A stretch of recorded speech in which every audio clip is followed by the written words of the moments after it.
Hello everyone. तपाईँहरूलाई फेरि पनि हाम्रो सिएस फ्रेन्ड्स आई क्यान ग्रुपको युट्युब च्यानलमा स्वागत छ। मेरो नाम किशन दर्जी हो र आज हामी विथ होल्डिङ ट्याक्सेसको बारेमा डिस्कसन गर्न गएका छौँ। विथ होल्डिङ ट्याक्सेस एकदमै इम्पोर्टेन्ट टपिक हो। यो पढिसकेपछि हामी इन्कम फ्रम बिजनेस र इन्कम फ्रम इन्भेस्टमेन्टतिर लाग्नेछौँ र इन्कम फ्रम बिजनेस र इन्कम फ्रम इन्भेस्टमेन्टको क्यालकुलेसनमा पनि विथ होल्डिङ ट्याक्सेसका कुराहरूको एकदमै मुख्य भूमिका रहन्छ, किनकि हामीलाई यो रेटहरू थाहा भएपछि फाइनल हो कि एडभान्सको कुरा हो कि भन्ने कुरा थाहा हुन्छ र त्यसै अनुसार नै हामीले त्यहाँ के कुरा राख्ने के कुरा नराख्ने कसरी राख्ने भन्ने कुराहरू चाहिँ डिल गर्छौँ हामीले। र सबभन्दा अगाडि हामीले कुरा गर्दाखेरि विथ होल्डिङ ट्याक्सको कुरा गर्दाखेरि त्यो गर्नुभन्दा अगाडि पनि हामीले इन्कम ट्याक्स अनुसार चाहिँ तीनवटा वेमा चाहिँ हामी ट्याक्स पे गर्छौँ भन्ने कुरा हामीले बुझ्नुपर्छ। के हुन्छ त as withholding tax or TDS, as an advance tax or installment tax, as a final annual tax. यी तीनवटा कुराहरू माध्यमबाट चाहिँ हामीले तीनवटा तरिकाले चाहिँ हामीले चाहिँ ट्याक्स तिर्छौँ गभर्मेन्टलाई, आइआरडीलाई भन्ने कुरा हो। र यो टिडिएसको कुरा त हामी अहिले डिस्कस डिटेलमा गर्ने नै हौँ। र एडभान्स र इन्स्टलमेन्ट ट्याक्सको कुरा सानो सिम्पल कुरा गर्दाखेरि तीनचोटि वर्षको तीनचोटि तिरिन्छ। एउटा पौष इन्डमा, एउटा चैत्र इन्डमा, एउटा अर्को चाहिँ अषाढ इन्डमा। पौष इन्डमा एउटा चाहिँ इस्टिमेटेड ट्याक्स एनुअल ट्याक्स चाहिँ हामीले इस्टिमेटेड रूपमा चाहिँ एउटा क्यालकुलेट गर्छौँ। त्यो क्यालकुलेट गरिसकेपछि त्यसको 40% पौष इन्डमा दिन्छौँ। त्यसपछि 70% हामीले चैत्र इन्डमा दिन्छौँ। त्यसको 70% भन्नुको मतलब अझ 70% एक्स्ट्रा 40% अझ थपेर होइन कि 40% अगाडि दिइसक्यो। अब त्यसपछि इस्टिमेटेड एनुअल ट्याक्सको 70% भन्नुको मतलब अब एक्स्ट्रा 30% त्यो ट्याक्सको 30% अब दिन्छौँ। त्यसपछि अन्तिममा चाहिँ अब 70% हामी तिर्सक्यौँ सबै, भने अन्तिममा पनि 30% चाहिँ हामी दिन्छौँ भन्ने कुरा हो। र फाइनल ट्याक्स एनुअल ट्याक्सको कुरा गर्दाखेरि रियल क्यालकुलेसन गर्छौँ, जुन चाहिँ अब क्यालकुलेसन गरिसकेपछि हामीले त्यसपछि महिनाको 3 महिना त्यो इन्कम इयर इन भएको 3 महिनाभित्र चाहिँ तिर्सक्नुपर्ने हुन्छ, यानि कि हामीले असोज इनभित्र तिर्सक्नुपर्ने हुन्छ।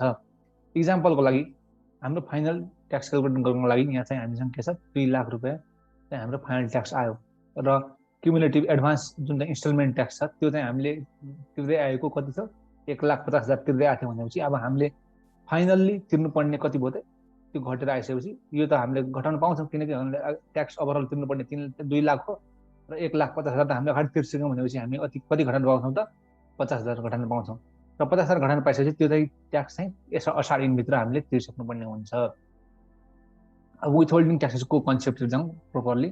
विथ होल्डिङ ट्याक्सको कन्सेप्ट चाहिँ के हो भनेपछि विथ होल्डिङ एजेन्टले सर्टेन एमाउन्ट पेमेन्ट गर्ने बेला जति खास एमाउन्ट पेमेन्ट गर्नुपर्ने हो त्यहाँबाट सर्टेन एमाउन्ट चाहिँ आफूसँग विथहेल्ड गर्छ अथवा डिडक्ट गरेर नेट एमाउन्ट चाहिँ विथहेल्डीलाई पठाउँछ।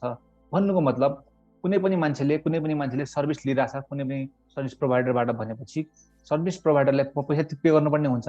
हो त्यो सर्भिस प्रोभाइडरलाई पैसा पे गर्ने बेला सर्टेन पोर्सन चाहिँ गभर्मेन्टको एजेन्ट बनेर, गभर्मेन्टको एजेन्ट जस्तै बनेर चाहिँ सर्टेन एमाउन्ट चाहिँ उसले के गर्छ, आफूले राख्छ र त्यसपछि नेट अफ गरेर चाहिँ उसलाई चाहिँ पठाइदिन्छ, नेट गरेर उसलाई विथ होल्डीलाई पठाइदिन्छ अथवा सर्भिस प्रोभाइडरलाई त्यो एमाउन्ट पे गरिदिन्छ। भन्नु मतलब सर्भिस प्रोभाइडरले होइन, सर्भिस प्रोभाइडरले त त्यसरी ट्याक्स तिर्नुपर्छ। ट्याक्स त्यो एउटा सहज वातावरण बनाउनलाई, सहज तरिका बनाउनलाई त्यो पछितिर अन्तिममा भन्दा पनि त्यो अब हामीले कहिले तिर्छौँ 25 दिनभित्र अर्को महिनाको भन्ने कुरा छ, त्यो गरौँला। त्यो चाहिँ अझ त्यो ट्याक्स तिर्ने प्रक्रियालाई अझ सहज बनाउनलाई त्यो विथ होल्डिङ एजेन्टले नै समात्छ र विथ होल्डिङ एजेन्टले नै चाहिँ पैसा तिर्दिन्छ।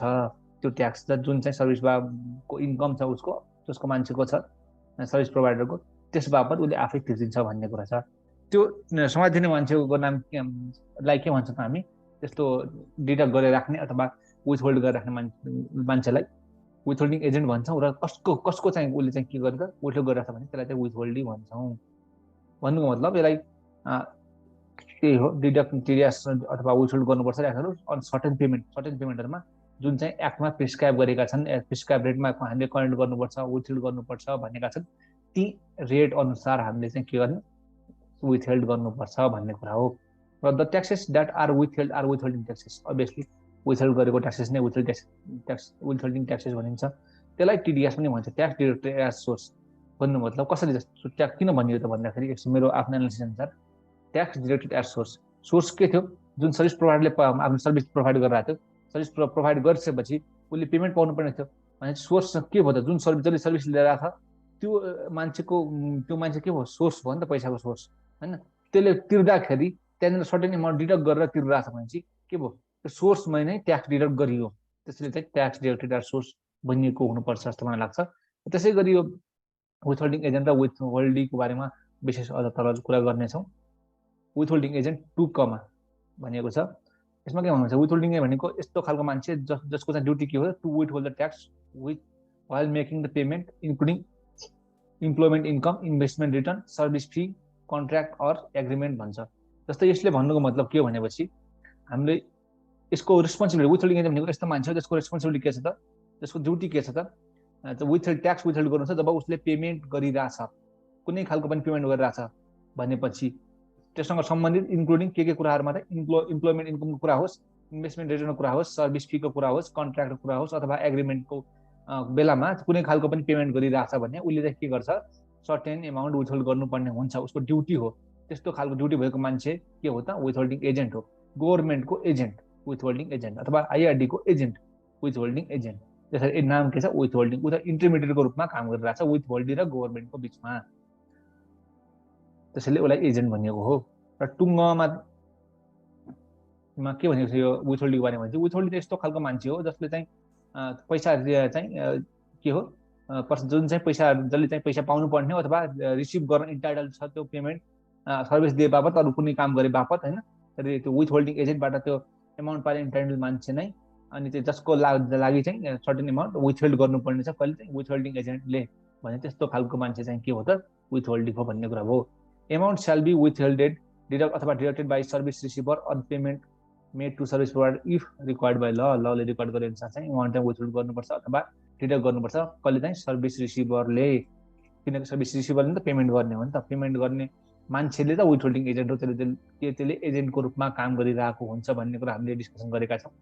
र अब कुरा गर्दाखेरि सर्भिस प्रोभाइडर, जस्तै इक्जाम्पल लिउँ, अडिटर होइन, अडिटर छ, अडिटर भनेको सर्भिस प्रोभाइडर हो, क्लाइन्ट छ, क्लाइन्ट भनेको सर्भिस रिसिभर हो, उसले सर्भिस दिन्छ र क्लाइन्ट के गर्छ, पेमेन्ट गर्छ। पेमेन्ट कति गर्यो, 1 लाख गर्यो अरे। अब 1 लाख गर्यो सर्भिस भने चाहिँ टिडिएस कति काट्यो, 1500। यो किन काट्यो भने 1.5 हुन्छ, किनकि अडिटर पनि भ्याट रजिस्टर्ड हुनुपर्छ होइन। अडिटर भ्याट रजिस्टर्ड हुनुभएको कारणले गर्दाखेरि कुनै कन्सल्टेन्सी फी यताउता दिने कुराहरूमा त भ्याट रजिस्टर्ड हुनुपर्छ भन्ने कम्पलसरी रजिस्ट्रेसन अफ भ्याटमा छँदैछ हो। त्यसैले गर्दाखेरि 1 लाखमा 1.5 काटियो सर्भिस प्रोभाइड गरे बापत, र नेट कति 98,500 चाहिँ अब कसले पाउने भयो, अडिटरले पाउने भयो। अब यो सर्भिस क्लाइन्टले के गर्छ, 1500 आफूले विथहोल्ड गर्छ र 98,500 पेमेन्ट गरिन्छ। र क्लाइन्टले यो जस्तै डिडक्ट कार्तिक 5 मा डिडक्ट गरेको हो भनेपछि उसले डिपोजिट कहिले गर्नुपर्छ र रिटर्न फाइल कहिले भर्नुपर्छ, मङ्सिरको 25 गतेभित्र चाहिँ उसले यो 1500 को रिटर्न फाइल र को गर्नुपर्छ र उसले चाहिँ डिपोजिट पनि गरिदिनुपर्छ एमाउन्ट उसको बापत। यसलाई चाहिँ विथहोल्डिङ एजेन्ट किन भन्यो, विथहोल्डिङ भनेर चाहिँ अघि पनि भन्छ, उसले चाहिँ गभर्मेन्टको एजेन्टको रूपमा काम गरिरहेछ, गभर्मेन्टलाई नै सघाउने काम गरिरहेछ, ट्याक्स चाहिँ उसले कलेक्ट गर्ने काम गरिरहेछ। त्यसले गर्दाखेरि के भयो, उसलाई विथहोल्डिङ एजेन्ट भनियो। र the service receiver should do following, service रिसिभरले यस्ता कामहरू चाहिँ गर्नुपर्छ है भन्ने कुरा भने कस्ता कस्ता काम हो त भन्दाखेरि deduct the tax on payment and pay the net amount. Obviously भर्खरै यो 98,500 पे गरे जसरी नै उसले के डिडक्ट गर्छ र पे गरिदिन्छ। Deposit the tax deducted at on के deducted to IRD within 25 of next month. त्यही कुरा नै हामीले गरेको थियौँ, मङ्सिर 25 भित्र उसले बुझाउन सक्नुपर्ने हुन्छ, रिटर्न फाइल भरिसक्नुपर्ने हुन्छ भन्ने कुरा। File the tax return within 20, यो सेम कुरा हामीले भन्नुको मतलब हामीले आजकल अब पहिला के गर्छ थाहा छैन हामीलाई, तर आजकल चाहिँ के हुन्छ, आइआरडीको साइडमा गएर हामीले रिटर्न फाइल भर्नुपर्छ। त्यो भनेको त्यही 25 अर्को महिनाको 25 गतेभित्र भन्न खोजेको नै हो यो। र service provider will treat this amount as tax paid by it. त्यही हो, सर्भिस प्रोभाइडरले कसरी ट्रिट गर्छ उसलाई भनेपछि उसले ट्याक्स दिएको जस्तै, किनकि अब इन्कम कमाएको सर्टेन पर्सेन्ट त के लगेको, गभर्मेन्ट लगेको के बापत लगेको, ट्याक्स बापत नै लगेको हो नि त उसले। त्यसैले गर्दाखेरि ट्याक्स आफूले तिरेको चाहिँ गर्छ। अब एडभान्स हो कि फाइनल हो भन्ने कुरा त हामीले पढ्छौँ, त्यो अनुसार नै डिल हुन्छ हरेक कुराहरू। र टाइप्स अफ टिडिएस, दुईवटा खालका टिडिएस छन्, एडभान्स इन नेचर हुन्छ र फाइनल इन नेचर हुन्छ। जस्तै इक्जाम्पलको कुरा गर्दाखेरि जस्तै यहाँ के छ, हाम्रो एक्स एलटिडीले चाहिँ उसको इन्कम 20 लाख छ र उसको एक्सपेन्स त्यो वर्षमा कति छ, 5 लाख छ र 15% टिडिएस लाउने भन्ने कुरा छ, डिडक्ट गरेको छ र 17 लाख चाहिँ उसलाई पास गर्यो दियो अन्तिममा भनेपछि TDS was advance in nature पनि भनिसकेको छ। र यसको अब रेट अफ इन्कम ट्याक्स 25% छ र एनुअल ट्याक्स पेबल पत्ता लगाऊ भन्छ। एनुअल ट्याक्स पोर्टललाई के गर्नुपर्छ अब हामीले एक्स लिमिटेड थियो, सर्भिस प्रोभाइडर हो, क्लाइन्टले सर्भिस दियो, उसले सर्भिस दिइसकेपछि उसले चाहिँ पैसा दियो के काटेर टिडिएस काटेर, कति काट्यो टिडिएस 3 लाख काट्यो। 3 लाख चाहिँ अर्को महिनाको 25 गतेभित्र के गर्नुपर्छ हामीले डिपोजिट गर्नुपर्छ र रिटर्न फाइल पनि भरिदिनु पर्छ, फाइल रिटर्न भरिदिनु पर्छ क्लाइन्टले भन्ने कुरा छ। यो कुरा छ भनेपछि अब एनुअल ट्याक्स क्यालकुलेट गर्दाखेरि हामीले नेट एमाउन्ट लिने होइन, नेट एमाउन्ट लिने होइन कि 17% डिभाइड बाई 85% गरेर 20 लाख लिने हो, अथवा यहाँ दिएकै छ स्पेसिफिकल्ली त्यसरी लेख्न सक्यौँ। तर यसरी नेट गरेर दिएको छ भने पनि हामीले क्यालकुलेसन गर्दाखेरि एडभान्स नेचरको भएका कारणले गर्दाखेरि डिभाइड बाई 85% गर्थ्यौँ, किनकि 15% टिडिएस काटिएको छ होइन। अब त्यो छ भनेपछि हाम्रो 20 लाख छ अनि एक्सपेन्स 5 लाख छ, 15 लाख आयो, 15 लाखमा 25% आयो भने 3,75,000 आयो। र 3,75,000 ट्याक्स आइसकेपछि 3 लाख त हामीले तिर्सिरहेको छ नि अगाडि नै टिडिएसको बाबत, भने अन्तिममा तिर्नुपर्ने कति त 75,000। त्यो 75,000 कहिलेको असोजको इन्डसम्म चाहिँ तिरिसक्नुपर्छ भन्ने कुरा हो, किनकि यो एनुअल ट्याक्स हो। माथि हामीले यसको बारेमा डिस्कसन गरिसकेका छौँ होइन त। अब इक्जाम्पलको लागि यो एडभान्स नेचरको छ, यो फाइनल नेचरको छ। के छ, ए को इन्कम बी को इन्कम 5 लाख कमाए, 50,000 टिडिएस तिर्यो र नेटमा 4,50,000 उसको खल्तीमा आयो। 1 लाख कमायो, 5,000 टिडिएस तिर्यो र 95,000 उसको खल्तीमा आयो। तर यो फाइनल नेचरको हो, यो एडभान्स नेचरको हो। हामीले फाइनल नेचरलाई हामीले इन्क्लुड गर्दैनौँ ट्याक्स क्यालकुलेसन अथवा इन्कम फ्रम बिजनेस अथवा इन्कम फ्रम इम्प्लोइमेन्ट अथवा इन्कम फ्रम इन्भेस्टमेन्टमा भन्ने कुरा पढिसकेका नै हौँला होइन। त्यसले गर्दाखेरि यो रेट कति छ 25% छ। सेम कुरा हो, हामीले ओभरअल लाग्छौँ। त्यसैले यहाँ उसको त फाइनल भएको नेचरलका कारणले गर्दाखेरि उसलाई इन्क्लुड गरिँदैन उसको इन्कममा। र एक्सपेन्स निल छ, केही पनि दिएको छैन, 5 लाख ट्याक्सेबल इन्कम भयो, त्यसमा 25% होइन 50,000 हामीले अगाडि त्यसको लागि तिर्सिरहेको छौँ टिडिएस, र अन्तिममा तिर्नुपर्ने हाम्रो यो 75,000 भयो। सेम अघिको जस्तो नै के हुँदै हो, न्युमेरिकल हो। र अब सबैभन्दा अगाडि अरू रेटहरू पढ्नुभन्दा पनि अगाडि हामीले बुझ्नुपर्ने के हो भनेपछि कुन कुन कुराहरूमा टिडिएस लाग्दैन। यो कुरा बुझिसक्यो भने चाहिँ हामीले चाहिँ सजिलो हुन्छ रेटहरूको कुरा चाहिँ यो यसलाई हो यसलाई होइन है भनेर छुट्याउनलाई सजिलो हुन्छ। र सेक्सन 88(4) ले विथहोल्डिङ ट्याक्स नट रिक्वायर्ड भनेर चाहिँ कुरा गरेको छ। त्यसमा के कुराहरू छन् भनेपछि यदि नेचुरल पर्सनले चाहिँ लायबल हुँदैन टिडिएस डिडक्ट गर्न अन एनी पेमेन्ट, कुनै पनि पेमेन्टमा चाहिँ लायबल हुँदैन। तर एक्सेप्ट कुन बेला चाहिँ नेचुरल पर्सनले नै प्रोप्राइटरसिप बिजनेस चलाइरहेछ भनेपछि चाहिँ त्यो कुरा बेग्लै हो है भन्ने कुरा आयो है त। किनकि नेचुरल पर्सनले प्रोप्राइटरसिप चलाएको छ भने चाहिँ बिजनेसको कुरा आयो होइन। तर नेचुरल पर्सनले नै नेचुरल पर्सन चाहिँ सामान्य नेचुरल पर्सनले जुनले बिजनेस पनि चलाएको छैन, केही पनि गरेको छैन, उसले चाहिँ टिडिएस डिडक्ट गरिराख्नु पर्दैन कुनै पनि खालको पेमेन्ट गर्दाखेरि। जस्तै सामान्य तरिकाले सिम्पल इक्जाम्पल लिउँ हामी, म सामान्य नेचुरल मान्छे, नेचुरल पर्सन होइन, नेचुरल पर्सन मैले कुनै खालको पनि पेमेन्ट गर्दाखेरि होइन, चाहे त्यो बिजनेस बाहेकको कुरा भन्दा चाहिँ म अझ पनि हामी अरू खालको पेमेन्ट होस्, कसैलाई दिनुपर्ने पेमेन्ट होस् अथवा अरू कुनै पनि पेमेन्ट होस्, नेचुरल पर्सनले दिँदाखेरि के हुन्छ, नेचुरल पर्सनले दिँदाखेरि त्यो त्यसमा चाहिँ टिडिएस हामी कलेक्ट गर्दैनौँ नि, हामीले थाहा छ नि त होइन, कलेक्ट गर्दैनौँ।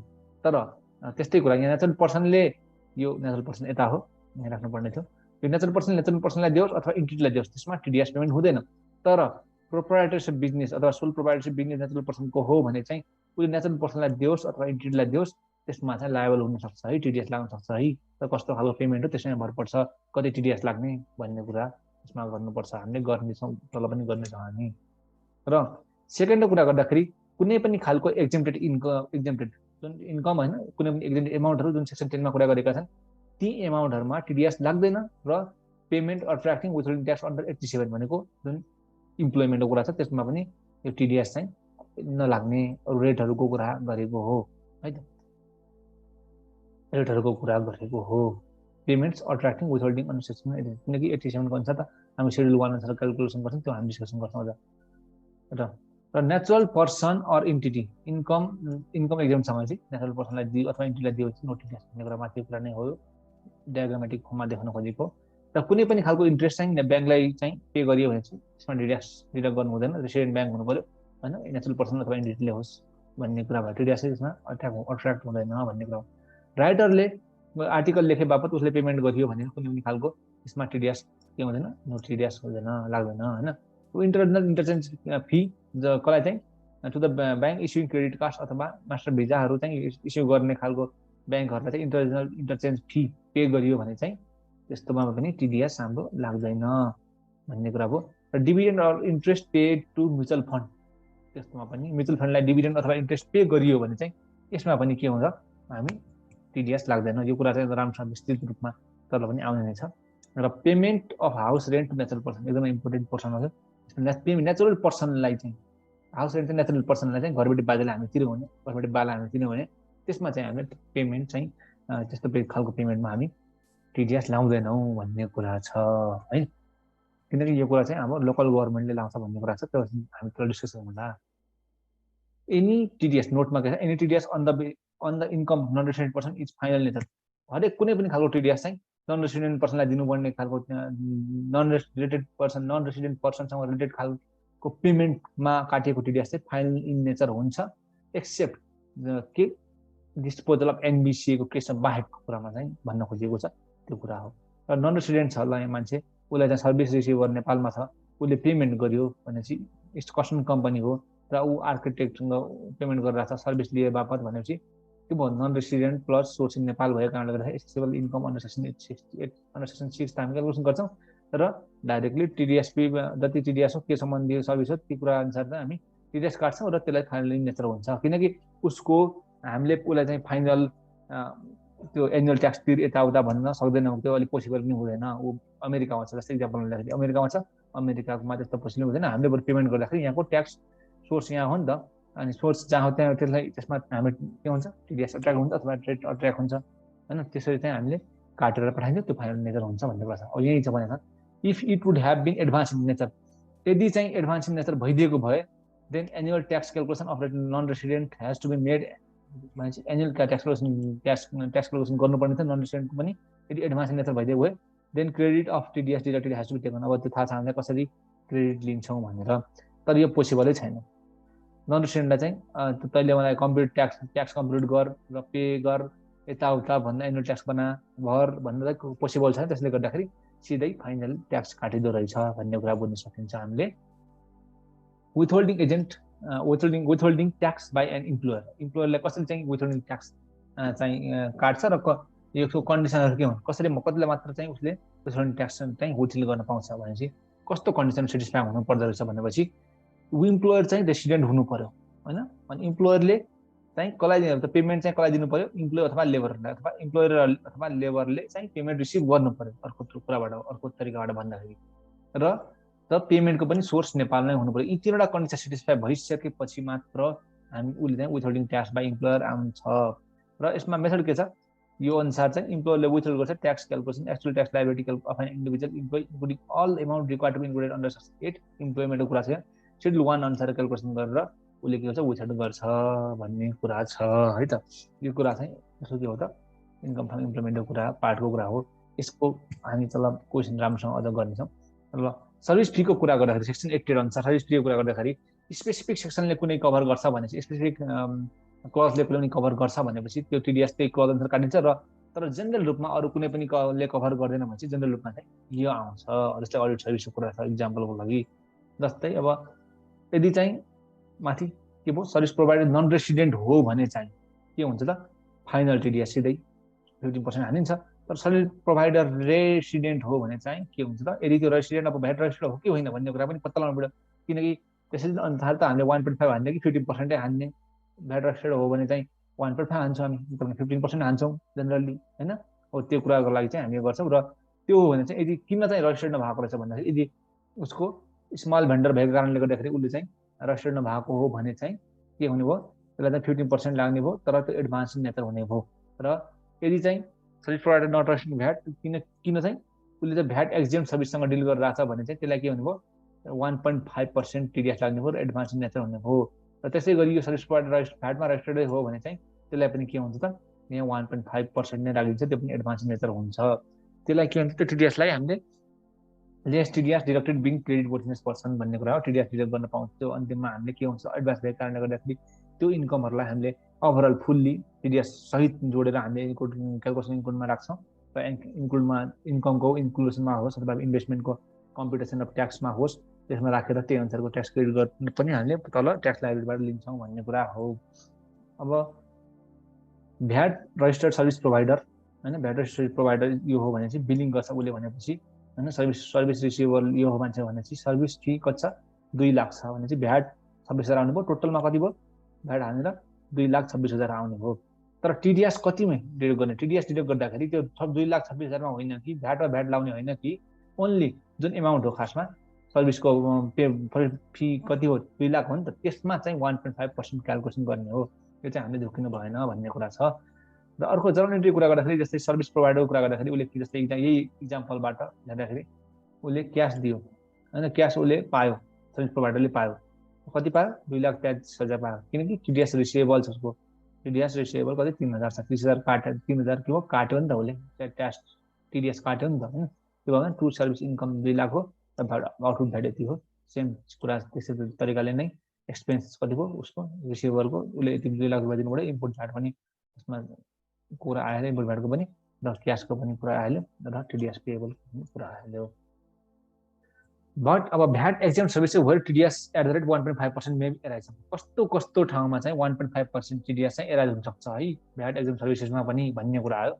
जस्तै health services, schools and colleges, entrance to zoo, museum होइन, art gallery, library, passenger transportation, artistic service model, manpower, translator, bank service, insurance services होइन, लाइफ इन्सुरेन्स सर्भिसेसको कुरामा यिनीहरू के हुन्छ भ्याट एक्जेम्ट सर्भिसेसहरू हुन्। तर यिनीहरूमा पनि यिनीहरूको पेमेन्ट गर्दाखेरि पनि हामीले कति हुन्छ त 1.5% टिडिएस काट्नुपर्छ भन्ने कुरा हो।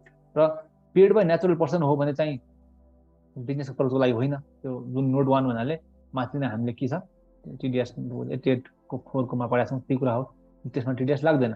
तर पेड बाई इन्टिटी अथवा प्रोपाइटर हो भने चाहिँ उसले चाहिँ टिडिएस 1.5 लाग्छ भन्ने कुरा हो।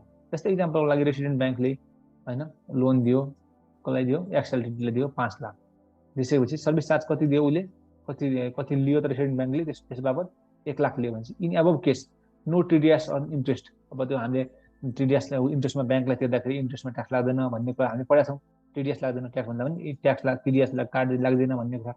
र त्यही कुरा तर सर्भिस फीमा के भयो as it is exempt in VAT, त्यो सर्भिस फी के हो भ्याट एक्जेम्ट हो भएको कारणले गर्दाखेरि यो 1.5 टिडिएस इज डिडक्टेड भन्ने कुरा यसमा आयो। अब ट्रान्सपोर्टेसनको कुरा गर्दाखेरि एकदम इम्पोर्टेन्ट पार्ट हो।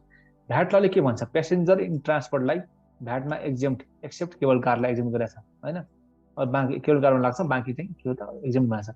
एयर ट्रान्सपोर्ट पनि एक्जेम्ट इन भ्याट भनेको छ, बस ट्रान्सपोर्ट पनि एक्जेम्ट इन भ्याट भनेको छ, र मेकानिकल ब्रिजको कुरा पनि एक्जेम्ट इन भ्याट भनेको छ, र गुड्स ट्रान्सपोर्ट फर एक्सपोर्ट पनि एक्जेम्ट इन भ्याट भनेको छ।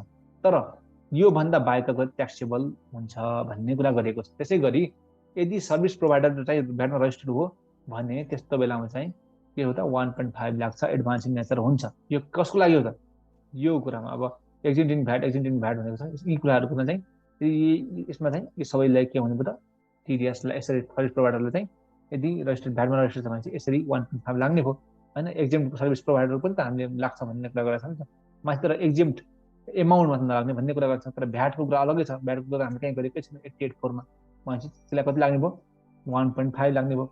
यदि service provider not VAT registered छैन भने चाहिँ टिडिएस चाहिँ 2.5 लाग्ने भयो। त्यस्तो खालको ट्रान्सपोर्टेसनको सर्भिस प्रोभाइड गर्दाखेरि भन्ने कुरा चाहिँ हामीले बुझ्नुपर्छ है त। यो पनि एडभान्स नेचर हुन्छ। यो कसलाई कसलाई एप्लाई हुन्छ, पर्सन प्रोभाइडिङ ट्रान्सपोर्टेसन सर्भिस र person providing vehicle service for transportation, त्यस्तो यो कुराहरू हुन्छ। र रेन्टल अफ ट्रान्सपोर्ट भेहिकल कुरा यो भन्न खोजेको इक्जाम्पल, ट्रान्सपोर्ट कम्पनीको सर्भिस प्रोभाइडर हो भने चाहिँ ट्रान्सपोर्टेसन गुड गरिदिरहेको छ इन्टिटीको लागि भने चाहिँ सर्भिस रिसिभर के भयो इन्टिटी भयो, र उसको दुईवटा केस हुनसक्छ। अब यदि रेस्टुरेन्ट भ्याट छ भने चाहिँ यो कुरा आउनुभयो, रेस्टुरेन्ट भ्याट छैन भने यो कुरा आउनुभयो। केस एमा रेस्टुरेन्ट भ्याट छ भने चाहिँ उसले 1 लाख रुपियाँ फी लियो भने चाहिँ त्यसमा भ्याट कति 13,000 काट्ने हो भने चाहिँ अब टोटल कति भयो 1,13,000 भयो। तर टिडिएस केमा काट्ने हो 1 लाख र इन्टु 1.5 मा 1,500 काटिने भयो। र केस बीको कुरा गर्दाखेरि जुन चाहिँ भ्याटमा रजिस्टर्ड छैन त्यसले चाहिँ फी 1 लाख लिएको हो, तर त्यसमा त भ्याट रजिस्टर्ड छैन भने चाहिँ भ्याट लाग्ने भयो र त्यसमा टिडिएस कति काट्ने हो माथि हामीले कुरा गरे जस्तै ट्रान्सपोर्टेसनको 2.5 काटिने भयो। त्यही अनुसारको हामीले 2500 चाहिँ के गर्छौँ त यो राख्छौँ। अब टिडिएस रेन्टको कुरा गर्दाखेरि रेन्टको कुरामा चाहिँ एकदमै भेट छ, धेरै कुराहरू कन्फ्युजनमा छन्। यहाँ धेरै मान्छेहरू यसमा धेरै कन्फ्युजन हुन्छ, हामीहरू चाहिँ धेरै क्यालकुलेसन गर्दाखेरि पनि धेरै कन्फ्युजन आउँछ यसमा। रेन्टको कुरा गर्दाखेरि अब एज पर सेक्सन यो 2AF होइन, रेन्ट भनेको के हो त, rent means rent of tangible assets including house rent and all payments including premium paid under the lease of tangible assets भन्ने कुरा गर्यो भने चाहिँ हाउस रेन्ट त्यसमा पर्छ। कुनै टेन्जिबल एसेट्सको पनि रेन्ट इन्क्लुडिङ हाउस रेन्ट पनि आयो, अनि कुनै पनि खालको पेमेन्ट जुन चाहिँ प्रिमियम लिजमा टेन्जिबल एसेट्स लिजमा लिए बापत प्रिमियम पेड गरेको कुराहरू पनि यसमा भन्यो। तर यसमा के इन्क्लुड भयो त, but doesn't include natural resources payment. Natural रिसोर्सको बापत युज गरे बापत पेमेन्ट गरेको कुरा चाहिँ के हो त, यसमा लागू हुँदैन। र amount received as a house rent by natural person, natural पर्सनले हाउस रेन्टको रूपमा पैसा पाउँछ भनेपछि घरबेटी बाले इक्जाम्पल, त्यसको केसमा पनि हाम्रो हुँदैन। तर एक्सेप्ट सोल प्रोभाइडरसिप, यो कुरामा पनि नेचुरल पर्सनको कुरा यो छ जुन हाउस रेन्टको कुरा, त्यो सोल प्रोभाइडरसिप फर्ममा चाहिँ त्यो कुरा हुन्छ है, त्यसमा चाहिँ भन्ने कुरा गरियो। त्यो कुरा अलग्गै छ, यसमा तल कुरा गर्छ हामीले। र एनी कुनै पनि खालको payment, any lease payments but does not include lease of tangible payment हुन्, कुनै पनि पेमेन्ट पऱ्यो त्यसमा के परेन, amount received as payment of natural resources, त्यो कुरा नै भाइले अघि भन्छु।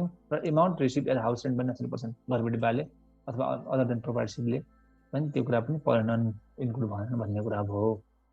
माथि अब यो नेचुरल रिसोर्सको कुरा गर्दै घरबेटी अब पेट्रोलको युज गरेको खानी भेट्यो जग्गामा, त्यो युज गरे बापत अब कुनै पनि ट्याक्स के भन्छ त्यो तिरे बापत चाहिँ त्यो चाहिँ कुरा चाहिँ रेन्टमा परेन भन्ने कुरा हो। TDS टु बी डिडक्टेड कति हो, 10% on rent but not if rent is receive by natural person in house respect of house rent. त्यो कुरा अब नेचुरल पर्सनले चाहिँ रिसिभ गरिरहेको छ भने चाहिँ हाउस रेन्टको बापत चाहिँ हाउस रेन्टको लागि चाहिँ हुन्छ, त्यो चाहिँ 10% त्यसमा चाहिँ लाग्दैन है भन्ने कुरा गरिएको हो। अब रेन्ट रिसिभर को हो, इन्टिटी अथवा प्रोभाइडर हो भनेपछि, पेयर नेचुरल पर्सन हो भनेपछि होइन TDSमा लाग्दैन। 184 को 1 को कुरा हामीले जुन गरेको थियौँ। र entity or provider city center हो, जस्तो इक्जाम्पल सिटी सेन्टर हो भनेपछि इन्टिटी प्रोभाइडर सिटी सेन्टर भित्रको सपले चाहिँ के भएछ, यसले पे गरिरहेको छ एमाउन्ट भनेपछि रेन्टको लागि सिटी सेन्टरलाई त्यो TDS 10% एडभान्स रूपमा लाग्छ, बिजनेसले बिजनेसलाई गर्यो, इन्टिटीले इन्टिटीलाई गर्यो भन्ने कुरा अनुसार। नेचुरल पर्सनले नन प्रोभाइडर चाहिँ घरबेटी बाली इक्जाम्पल, उसले चाहिँ नेचुरल पर्सन नन प्रोभाइडर चाहिँ प्रवेश रेग्मी इक्जाम्पललाई यो मान्छेलाई चाहिँ के हो, यो मान्छेले प्रवेश रेग्मीले चाहिँ घरबेटी बालीलाई दियो भने चाहिँ TDS नो TDS लाग्ने भयो, TDS लाग्ने भएन। र natural person non resident non प्रोभाइडरको रूपमा र प्रोभाइडर अथवा इन्टिटीले चाहिँ नेचुरल पर्सनलाई पे गर्यो भने चाहिँ नेचुरल पर्सनको केसमा चाहिँ त्यसमा TDS लाग्ने भएन, as excluded from the meaning of rent as per the above given definition होइन। डेफिनेसनमा नै अब यसलाई इन्क्लुड एक्सक्लुड गर्ने भन्ने कुरा त हामीले गरिसकेका छौँ। तर यो कुरामा चाहिँ अलिकता भेग के छ भने चाहिँ हाम्रो URP सरले चाहिँ अथर्स कमेन्टमा लेख्नु भएको छ आफ्नो बुकमा, नेचुरल पर्सनको house rent is subjected to taxation by local level भन्ने कुरा छ। यो चाहिँ के हो, लोकल लेभलसँग सम्बन्धित कुरा हो नेचुरल पर्सनको हाउस रेन्टको कुरा। र if natural persons income is derive through the registration of private firm, यदि नेचुरल पर्सनको रेन्टल इन्कम चाहिँ रजिस्ट्रेसन अफ प्राइभेट फर्मद्वारा के हो डिराइभ भयो भने चाहिँ it is subject to income tax. फेरि यो प्रोभाइडरसिपको कुरा आयो चाहिँ इन्कम ट्याक्स, प्राइभेट फर्मको कुरा आयो चाहिँ इन्कम ट्याक्समा लागू हुने भयो, along with the it's taxation by local government. Local गभर्मेन्टको ट्याक्सेसन सहित इन्कम ट्याक्समा पनि लागू हुन्छ भन्ने कुरा छ।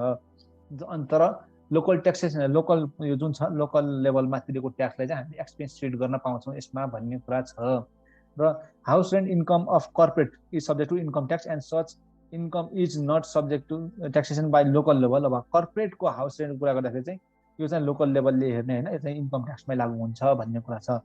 तर कन्स्टिट्युसन अफ नेपालले चाहिँ के भनेको छ भनेपछि लोकल लेभल अफ गभर्मेन्ट चाहिँ यो लोकल लेभल अफ गभर्मेन्ट चाहिँ रेन्टल ट्याक्स उठाउनमा चाहिँ यिनीहरूको एक्सक्लुसिभ पावर दिएको छ कन्स्टिट्युसन नेपालले। तर यहाँ के छ यसमा चाहिँ अब फेरि कति बेला चाहिँ लोकल लेभलकोले उठाउने, कति बेला चाहिँ यता इन्कम ट्याक्समा लागू हुने, त्यो कुराको अलग्गै कुरा चाहिँ यहाँ चाहिँ के भयो, अलिकति भेग भयो। त्यो कुराले चाहिँ अलिकति डिस्टर्बेन्स आयो। यहाँ चाहिँ के हुन्छ, तिनीहरू बिच चाहिँ एउटा मिसअन्डरस्ट्यान्डिङ अथवा डिस्प्युट अन जुरिसडिक्सन आउनु सक्छ यस्तो कुराले गर्दाखेरि भन्ने कुरा चाहिँ सरले लेख्नु भएको छ, URP सरले आफ्नो बुकमा त्यो कुरा छ। अब हामीले चाहिँ जेनरली यी कुरा यसरी नै मानेर जेनरली नोटमा राम्रोसँग क्लियरिफाई जुन हामी पढिरहेको छौँ किताबमा यहाँ अगाडि नै हो, त्यो कुरा अनुसार चाहिँ हामीले इक्जाममा नोट सहित लेख्यौँ भने चाहिँ हाम्रो चाहिँ इक्जाममा चाहिँ रङ नहोला है भन्ने कुरा हो।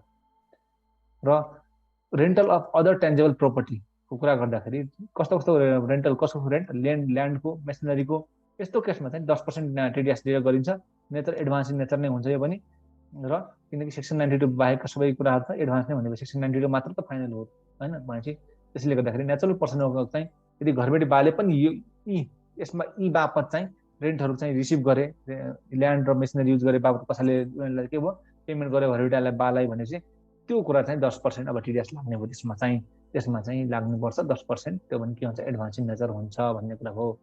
र इन्ट्रेस्टको कुरा गर्दाखेरि यदि रुरल माइक्रो क्रेडिट ब्याङ्क अथवा लघु वित्तले होइन अथवा यो डीको हाम्रो छ नि डीको क्लास डीको ब्याङ्कहरूले चाहिँ यदि ग्रुप अफ पर्सनले जस्तै इक्जाम्पलमा ग्रुप पर्सनले के भयो सेभिङ गरेर यसमा रुरल माइक्रो क्रेडिटमा र त्यो बापत के भयो इन्ट्रेस्ट पायो भनेपछि अथवा माइक्रो अब पर्सनले के गर्यो लोन लियो माइक्रो क्रेडिट ब्याङ्कबाट त्यो बापत इन्ट्रेस्ट दियो भने चाहिँ यस्तो खालकोमा चाहिँ इन्ट्रेस्ट चाहिँ के हुन्छ त एक्जाम अप टु 25,000सम्म एक्जाम हुन्छ इन्ट्रेस्ट भन्ने कुरा यो खालकोमा चाहिँ यदि रुरल उसले त सेभिङ ग्रुप अफ पर्सनलाई नै रुरल क्लास डीको अथवा लघु वित्त माइक्रो क्रेडिटहरूले चाहिँ इन्ट्रेस्ट दियो अथवा पर्सन जसले चाहिँ लोन लिएको छ त्यो माइक्रो क्रेडिटलाई इन्ट्रेस्ट दियोस् त्यो केसमा चाहिँ के भयो इन्ट्रेस्ट चाहिँ 25,000सम्म एक्जाम हुन्छ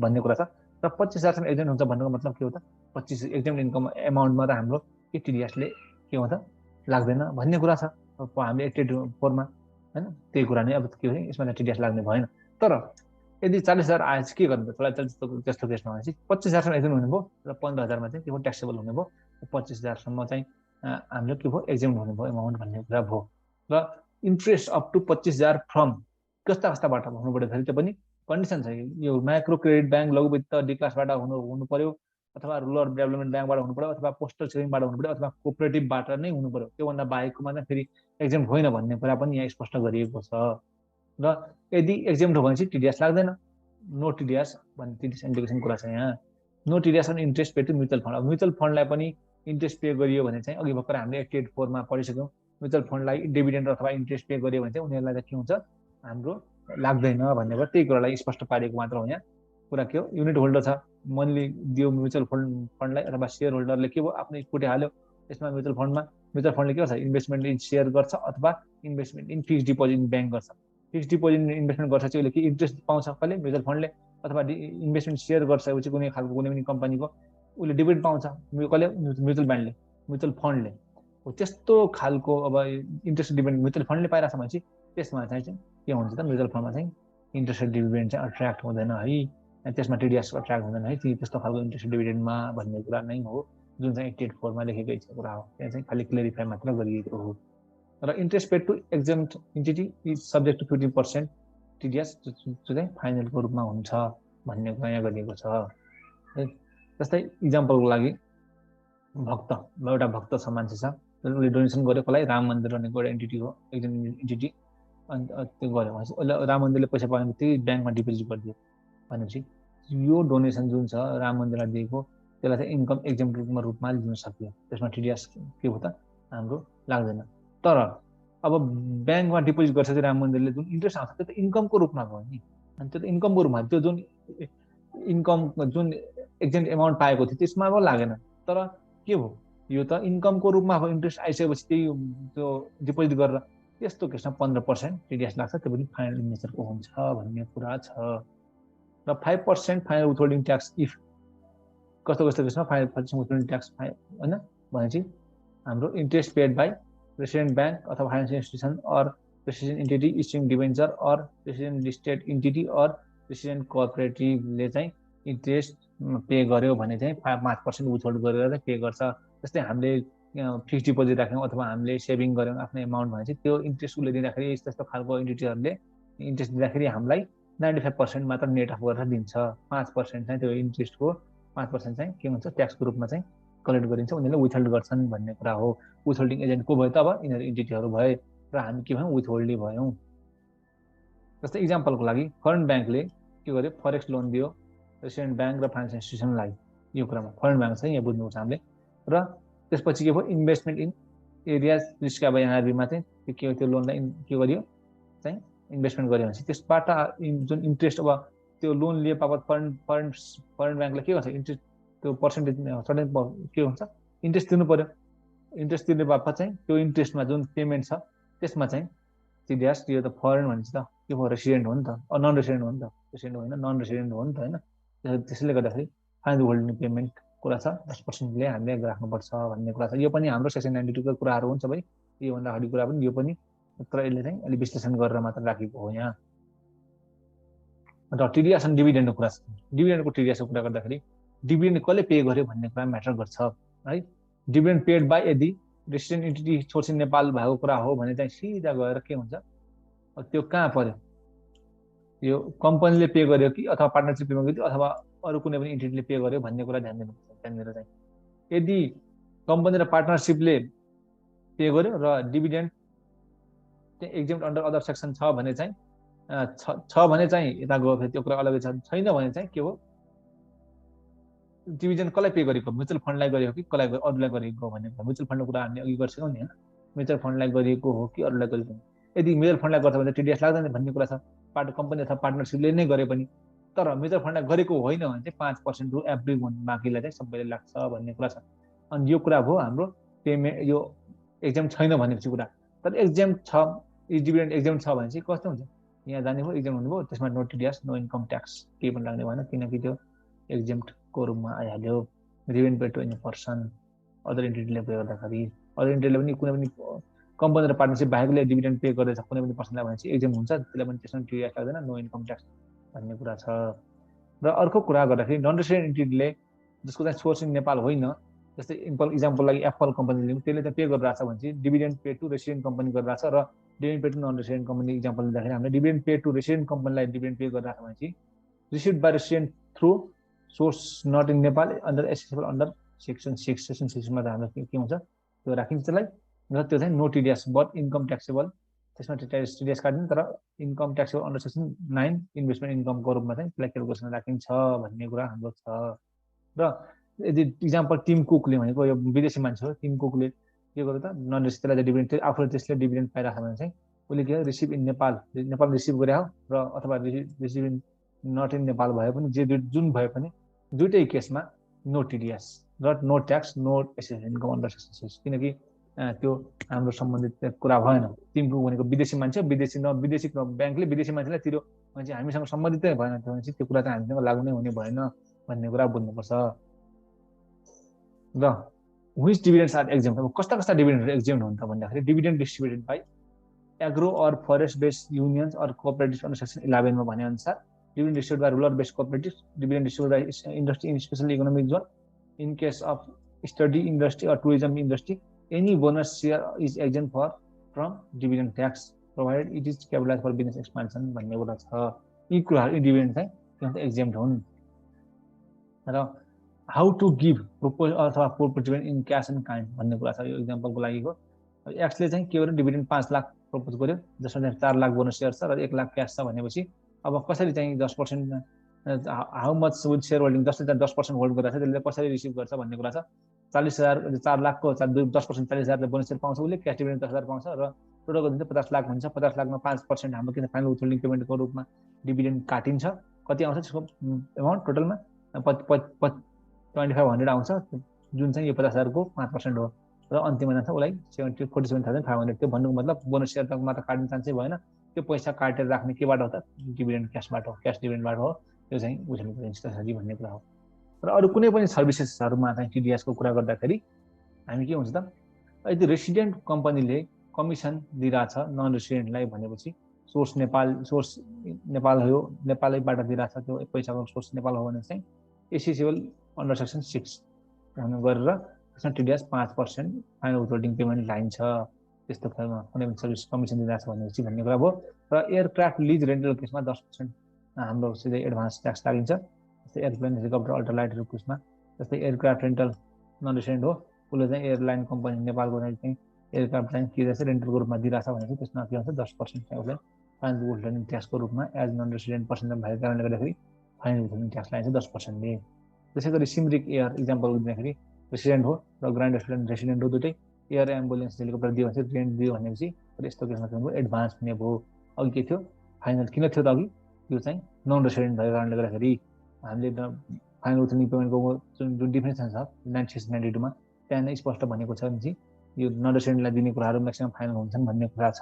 अघि पनि हामी माथि पढिसक्यौँ, म्याक्सिमम सबै कुराहरू फाइनल हुन्छन्, खालि एनबिसी कुरा मात्र चाहिँ हाम्रो फाइनल हुन सक्छ भन्ने कुरा अघि पनि हामीले गर्छौँ। अघि खासै इम्पोर्टेन्ट छैन ल, हामीले पढ्ने छ राम्रोसँग। र when unit holder gives money कसलाई दिन्छ, म्युचुअल फन्डलाई दिन्छ हैन, म्युचुअल फन्डलाई दिन्छ र म्युचुअल फन्डले के गर्छ इन्भेस्टमेन्ट सेयर गर्छ अथवा इन्भेस्टमेन्ट डिभिडेन्ड ब्याङ्कमा गर्छ भने उसले के गर्छ इन्ट्रेस्ट पाउँछ, इन्ट्रेस्ट म्युचुअल फन्ड पाउँछ, डिभिडेन्ड पनि पाउँछ उसले। र म्युचुअल फन्डले अब चाहिँ डिभिडेन्ड दिन्छ कुनै पनि सेयर होल्डर जसले चाहिँ इक्विटीमा पुट गरेछ भनेपछि, अथवा म्युचुअल फन्डले रिटर्न प्रोभाइड गर्छ युनिट होल्डरलाई भने त्यस्तो केसमा on return to unit holder चाहिँ नेचुरल पर्सन। अब म्युचुअल फन्डले चाहिँ तिर्दाखेरि म्युचुअल फन्डलाई आउँदाखेरि डिभिडेन्ड र इन्ट्रेस्ट त्यो चाहिँ के हो त टिडिएस नलाग्ने भयो। तर म्युचुअल फन्डले नै अब के गरिरहेको छ, जसले चाहिँ उसलाई इन्भेस्टमेन्ट गरेका छ तिनीहरूलाई प्रोभाइड गर्दाखेरि, रिटर्न प्रोभाइड गर्दाखेरि डिभिडेन्ड अथवा इन्ट्रेस्टको कुरा होस्, त्यो प्रोभाइड गर्दाखेरि के भयो त नेचुरल पर्सनलाई दिइरहेछ भने चाहिँ 5% फाइनल होल्डिङ भयो, र तर इन्ट्रीलाई दिइरहेछ भने चाहिँ 15% एडभान्सको रूपमा चाहिँ गरिन्छ। यो कुरा पनि बुझ्नु जरुरी छ। र डिभिडेन्ड पे गरिरहेछ भने चाहिँ अब म्युचुअल फन्डले त्यसको केसमा चाहिँ 5% फाइनल होल्डिङ लाइन्छ भन्ने कुरा छ। र no TDS on dividend and interest paid to mutual fund त अघि हामीलाई थाहै छ, अभियसली 5-7 चोटि नै पढ्छौँ हामीले यो कुरा। र अब पेमेन्ट फर केको लागि, band with satellite optical fibre teller equipment electronic data ट्रान्समिसनको लागि पेमेन्ट गरिएको छ भने चाहिँ के हुन्छ टिडिएस त्यसमा 10% लाग्छ, र त्यो पनि रेसिडेन्ट पर्सनलाई तिरेको हुनु पर्यो, एडभान्स हुन्छ। नत्र भने 10% त लाग्छ, तर नन रेसिडेन्टलाई तिरेको भने चाहिँ फाइनल विथहोल्डिङ ट्याक्स हुन्छ भन्ने कुरा छ। जस्तै इक्जाम्पलको लागि प्रिमियम कति पे गर्यो अरे, इन्भेस्टमेन्ट इन्सुरेन्सको इक्जाम्पल लागि कुरा गर्छ। इन्भेस्टमेन्ट इन्सुरेन्सको इक्जाम्पलको कुरामा चाहिँ यो अघि माथिको थियो अलग कुरा हो, तर इन्भेस्टमेन्ट इन्सुरेन्स तलको इक्जाम्पलको लागि कुरा गरेको सेक्सन 82 मा भने बीमा भने अनुसार टोटल प्रिमियम चाहिँ यदि पे गर्यो 10 लाख र रिटर्न पाएको कति 12 लाख र गेन कति भयो 2 लाख। 2 लाख भयो भने चाहिँ अब 2 लाखमा 5% फाइनल होल्डिङ पेमेन्ट लाइन्छ, जो 10,000 हुन्छ। नेट एमाउन्ट कति पाउँछ उसले, पाउने मान्छेले 11,90,000 पाउँछ। तर यदि डेथको रूपमा चाहिँ पाएको भइदिए, डेथ र एक्सिडेन्टको अथवा अफ इन्डिभिजुअलको रूपमा चाहिँ अमाउन्ट प्रिमियम पाएको इन्भेस्टमेन्ट इन्सुरेन्सबाट पाएको भइदिए त्यस्तो केसमा चाहिँ एक्जाम हुन्छ। सो नो टिडिएस, त्यसमा टिडिएस क्यालकुलेसन गरिन्न भन्ने कुरा छ। यो चाहिँ अब हाम्रो सेक्सन 88 को 2 को अनुसारको कुरा भयो। र कुनै पनि खालका लटरी प्राइज विन्डफल गेन सदस्यमा 25% के हुन्छ फाइनल होल्डिङ ट्याक्स हुन्छ सेक्सन 88 को 1 अनुसार। However national and international prize up to कति 5 लाखसम्म छ भने चाहिँ के गरे बाबत कन्ट्रिब्युसन गरे बाबत कन्ट्रिब्युसन हुनै पर्यो। एउटा कुरा के छ भने चाहिँ झुक्किन्छौँ हामीहरू। नेपाल आइडलमा जितेर पैसा पाउनुमा ट्याक्स 5 लाखसम्म नलाग्नु पर्ने भन्ने कुरा चाहिँ जस्तो लाग्छ हामीलाई। तर नेपाल आइडलमा जित्नु भनेको कुनै खालको कन्ट्रिब्युसन गर्नु हो त म्युजिक इन्डस्ट्रीलाई, मेरो विचारमा चाहिँ त्यो कन्ट्रिब्युसन गर्नु होइन, उसले जित्नु हो, उसले एउटा प्रोग्राम जितेको हो, प्रोग्राम जिते बापत पैसा पाएको हो। तर कुनै पनि पप स्टार ठुलो जस्तै नवीन के भट्टराई होइन, सबिन राई, उनीहरूलाई सम्मान गरे बापत होइन, अब के भयो उनीहरूलाई सम्मान गरेर चाहिँ कन्ट्रिब्युसन तिमीहरूले गर्यो म्युजिक इन्डस्ट्रीलाई गर्नु तपाईँहरूले गर्नुभयो र भनेर सम्मान स्वरूप 10 लाख रुपियाँ दियो भने चाहिँ त्यस्तो कन्ट्रिब्युसनमा चाहिँ खासमा मेरो विचारमा चाहिँ अनि त्यो आर्टमा कन्ट्रिब्युसन हो नि त एउटा होइन, आर्टमा कन्ट्रिब्युसन हो। अनि त्यस्तो खालको कन्ट्रिब्युसन चाहिँ 5 लाखसम्म चाहिँ त्यो नलाग्नु पर्ने हो। र बाँकी जुन 10 लाख दियो भने चाहिँ 5 लाखमा नलाग्नु पर्ने हो, र बाँकीको 5 लाखमा चाहिँ त्यसलाई चाहिँ इन्क्लुड गर्नुपर्ने हो ट्याक्सेबल इन्कम क्यालकुलेसन गर्दाखेरि जस्तो मलाई लाग्छ। तर म्याक्सिममको मिसकन्सेप्सन के छ भने चाहिँ इभन यो खालि प्राइजहरू जित्दाखेरि international prize, national and international prize भनिरहेको छ जुन, त्यहाँनिर चाहिँ एउटा कन्ट्रिब्युसन भन्ने वर्डलाई चाहिँ हामीले एनालाइसिस गर्नुपर्छ क्या। त्यो प्राइज जिते, प्राइज जिते भन्दैमा त्यो कन्ट्रिब्युसन गरेर नजितेको पनि क्वेसन आउन सक्छ। त्यो कन्ट्रिब्युसन गरेपछि मात्र चाहिँ यो पाइने हो, फेरि त्यो पनि हामीले एनालाइसिस गर्न जरुरी हुन्छ। त्यसमा नो टिडिएस 5 लाखसम्म चाहिँ त्योभन्दा माथि चाहिँ कस्तो कस्तोमा कन्ट्रिब्युसन हुँदैन, art, culture, sports, public administration, literature, journalism, science and टेक्नोलोजीमा चाहिँ कन्ट्रिब्युसन गरेको बापत पाएको प्राइजमा चाहिँ 5 लाखसम्म चाहिँ छुट हो, र त्योभन्दा माथिकोमा चाहिँ ट्याक्सेबल हुन्छ भन्ने कुरा हो। कन्ट्र्याक्टको कुरा गर्दाखेरि सेक्सन 89 मा छ, रेसिडेन्ट पर्सनले पेमेन्ट गर्यो अन्डर कन्ट्र्याक्ट कन्ट्र्याक्टरलाई भनेपछि रिटर्न कन्ट्र्याक्ट छ जस्तो अथवा पेमेन्ट एक्सिड्स 50,000 को एक्सिड गर्यो भने त्यसले त्यस्तो खालको टिडिएस कति हुन्छ 1.5 ट्याक्स टिडिएस अफ टोटल एमाउन्टमा टिडिएस काट्ने भन्ने कुरा हुन्छ। अब कन्ट्र्याक्ट भनेको कस्तो कन्ट्र्याक्ट, कस्तो कन्ट्र्याक्टलाई कसरी क्लासिफाई गरिएको छ इन्कम ट्याक्सले भन्छ, गुड्स कन्ट्र्याक्ट होस् अथवा supply of manpower contract होस् अथवा contract of construction installation or establishment of tangible property of or assets होस् अथवा service contract covered by above contract अथवा कुनै पनि माथिका सर्भिस, माथिका जति पनि हामी कुरा तिनवटा कुरा गऱ्यौँ, goods contract, supply manpower contract, contract of construction installation or establishment of tangible property or assets, त्यो त अलग्गै एउटा बनाउने कुरा भयो। अथवा तिनीहरूलाई चाहिँ तिनीहरूकै कुरामा चाहिँ कुनै पनि खालको सर्भिस प्रोभाइड गर्ने कन्ट्र्याक्ट होस्, त्यस्तो खालकोमा पनि हाम्रो के हुन्छ त्यसलाई पनि कन्ट्र्याक्टको रूपमा नै क्लासिफाई गरिएको हुन्छ भन्ने कुरा छ। So pure service contract is not covered by definition of contract under section 89 भनेपछि प्योरली चाहिँ सर्भिस कन्ट्र्याक्ट प्योरली चाहिँ के छ अब चाहिँ त्यसमा चाहिँ कन्ट्र्याक्ट अनुसारको लागि चाहिँ राखेको छैन। जस्तै अडिट कन्सल्टेन्सी कन्ट्र्याक्टलाई चाहिँ के हो त प्योर कन्ट्र्याक्टको रूपमा राखेको छैन। कन्ट्र्याक्ट चाहिँ यिनीहरू सम्बन्धीको सर्भिस नै हुनु पर्यो भन्ने कुरा बुझ्नु पर्यो। हैन। यो अडिटको सर्भिस कन्सल्टेन्सीको सर्भिसको कन्ट्र्याक्टको कुरा चाहिँ राखेको छैन, तर यो कुरा यी तीनवटा कुराहरूको बिचकै कुरा सर्भिस हुनु पर्यो, त्यस्तो खालको कन्ट्र्याक्टलाई राखेको छ। भने प्योर सर्भिसको कुरा चाहिँ आएको छैन है, यो भित्र चाहिँ भन्ने कुरा यहाँबाट बुझ्नुपर्छ। अनि यो नआउनु भन्नुको मतलब के हो? 15% हाल्न भन्न खोजेको ट्याक्स टिडिएस हैन।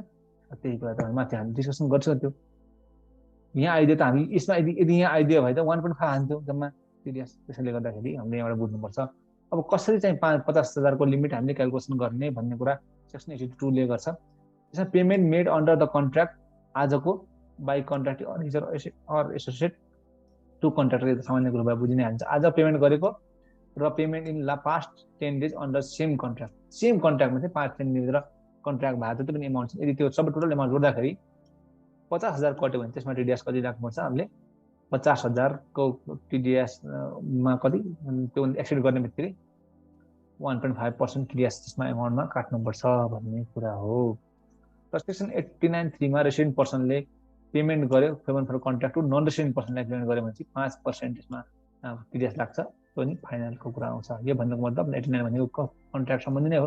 कन्ट्र्याक्ट सम्बन्धी नै नन रेसिडेन्ट पर्सनलाई कुनै पनि खालको पेमेन्ट गर्यो भने त्यसमा 5% फाइनल लाग्छ। जस्तै इक्जाम्पलको लागि XYZ construction company in China has got construction contract for hydro power in Nepal हैन। चाइनाले चाहिँ XYZ कम्पनी चाहिँ जुन चाइनाको छ उसले चाहिँ कन्स्ट्रक्सन कम्पनी हाइड्रो पावर चाहिँ यहाँ कन्स्ट्रक्ट गर्ने नेपालमा एउटा के पायो त कन्स्ट्रक्सनको एउटा प्रोजेक्ट पायो।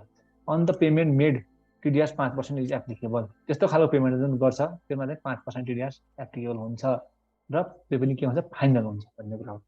दिस सेक्सन ओभरराइड्स कति 89(1) 89(1) मा जुन कन्ट्र्याक्ट कुरा छ माथिको यसलाई चाहिँ ओभरराइड गर्छ अरे। कुन ओभरराइड कसलाई चाहिँ 89(1) जुन यो कुरा छ नि यो 50,000 कट्नेवाला त्यसलाई चाहिँ यसले ओभरराइड गरिदिन्छ अरे सेक्सन 89(1) लाई चाहिँ। कहिले चाहिँ 89(3) ले कसरी भन्छ रेसिडेन्ट पर्सनले चाहिँ इन्सुरेन्स प्रिमियम पे गर्यो नन रेसिडेन्टलाई भने चाहिँ त्यस्तो केसमा चाहिँ 1.5 के हुन्छ फाइनल विथहोल्डिङ पेमेन्ट भनिन्छ। नन रेसिडेन्ट हो नि त फाइनल विथहोल्डिङ पेमेन्टको डिफिनेसनमै राम्रोसँग यस्तो भनिदिएको चाहिँ नन रेसिडेन्टलाई तिर्ने चाहिँ अघि फाइनल विथहोल्डिङको पेमेन्टहरू हुन्छ म्याक्सिमम भन्ने एनबिसी अघि पनि हामीले पढिसक्यौँ। एनबिसी बाहेक बाँकी पेमेन्टहरू नन रेसिडेन्टलाई फाइनल विथहोल्डिङ पेमेन्ट नै हुन्छन् भन्ने कुराहरू। अब रेसिडेन्ट पर्सनले कमिसन के गर्यो पे गर्यो कसलाई नन रेसिडेन्ट इन्सुरेन्स कम्पनीलाई। यदि उसले रिइन्सुरेन्स प्रिमियम पायो भने रेसिडेन्ट पर्सनले केबाट नन रेसिडेन्ट इन्सुरेन्स कम्पनीबाट रिइन्सुरेन्स प्रिमियमको आयो भने रेसिडेन्ट पर्सनले पायो भने चाहिँ त्यसैले त्यसमा पनि के हुन्छ 1.5 त्यो कमिसनमा पनि के हुन्छ त त्यो त्यस्तो खालको पेमेन्ट गरेको कमिसनमा पनि 1.5% फाइनल विथहोल्डिङ ट्याक्स डिडक्ट गरेर हामीले पठाउनु पर्ने हुन्छ। र resident person other than resident पर्सनले अरू कुनै पनि खालको contract insurance other than contract insurance premium अथवा कमिसन बाहेकको कुरामा पनि नन रेसिडेन्ट पर्सनलाई पेमेन्ट गर्यो भने चाहिँ त्यस्तो खालको रेट चाहिँ आइडीले प्रिस्क्राइब गर्छ भन्ने कुरा छ। र सेक्सन 89(4) को कुरा गर्दाखेरि त्यसमा natural person should not deduct TDS other than business भन्ने कुरा हो। नेचुरल पर्सनले के टिडिएस डिडक्ट गर्नुहुन्न त्यो थाहै छ हामीलाई। सेक्सन 88 मा पढेकै छ हामीले। नेचुरल पर्सनले टिडिएस कुनै पनि पेमेन्ट गर्दाखेरि डिडक्ट नगर्ने भन्ने कुराहरू। No TDS under section 1989 if payment is exempt obviously त्यो कुरा पनि छ कभर अन्त यो कुरा पनि त्यही नै हामीले पढेको कुरा हो। विथहोल्डिङ ट्याक्स बाई इम्प्लोयर सेक्सन 87 को जुन कुरा छ त्यो यहाँ पनि छ। हामीले माथि नै पढेका थियौँ कन्डिसनहरू कस्तो कस्तो बेला मात्र हुन्छ भनेर। Resident employer is liable to deduct TDS on actual basis भन्नुको मतलब के हो क्यास बेसिसमा भन्नु खोज्छ। र यस्तै यहाँ इक्जाम्पलमा अब हामीले अस्ति इम्प्लोइमेन्टको कुरा पनि गरेका थियौँ होला र यसमा पनि गरौँ। त्यो बेसिक पे 20,000 छ per month, DA 2,000 per month छ, provident fund 10% of basic pay छ भनेपछि 2,000 इक्वल कन्ट्रिब्युसन बाई इम्प्लोयर। र bonus of for last year पनि योपालि पायो। Medical cost income by employer 5,000, donation यति। सोल्युसन हेर्दाखेरि यसको बेसिक पे यति आयो वर्षभरिको, डिए पनि वर्षभरिको यति आयो, इम्प्लोयर कन्ट्रिब्युसनको पनि यति आयो, बोनस फर लास्ट इयर पनि क्यास बेसिसमा भएको कारणले गर्दाखेरि यति आयो, र medical cost incurred by employer पनि यति आयो। इम्प्लोयरले के गरिदियो बियर गरिदिएको। एसेसियल इन्कम आयो त्यसमा चाहिँ एआरएफ निकाल्यो हामीले। यो एआरएफ निकाल्छेपछि यो कुरा चाहिँ अब के हुन्छ निल छ सही छैन होइन। एआरएफ चाहिँ लोअर अफ हामीले घटाउँछौँ भनेको थियौँ के हो